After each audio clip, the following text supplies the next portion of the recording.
More people have died this year from West Nile than in any other year since the discovery of the virus back in 1999. The good news is the worst may be behind us. SNN local news reporter Jim Spivak has more on this story. Dealing with the West Nile virus can be tough for officials in any city, town, or county because symptoms are only seen in about 20% of those who are infected. But as we move through the peak of mosquito season, experts are hinting that the worst may be over.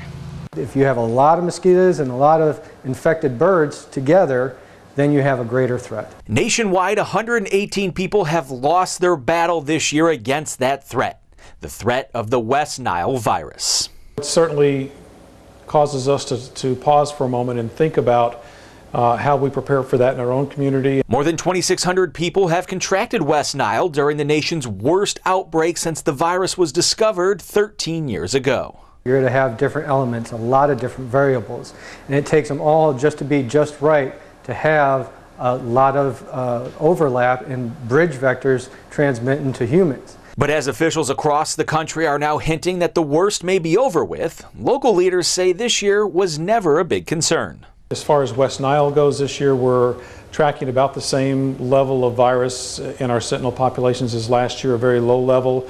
According to the CDC, as of September 11th, the state of Florida has seen 34 cases of the West Nile virus, resulting in 1 death, none of which have taken place in either Sarasota, Charlotte, or Manatee counties.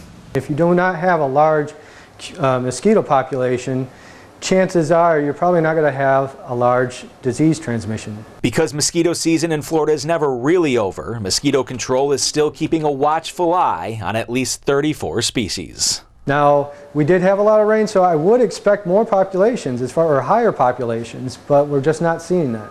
And 2002 was the worst case for the West Nile virus, where 284 people died. And even though experts say we're through the worst this year, we are still on pace to eclipse those 2002 numbers. Reporting in Sarasota, Jim Spivak, SNN Local News. Now, experts believe mosquitoes get the virus from birds and then pass it along to humans. Sarasota County officials tell SNN Local News usually 30 chickens test positive for West Nile every year, and that this year they've already counted 16 chickens that tested positive, with high mosquito week still ahead in September and October.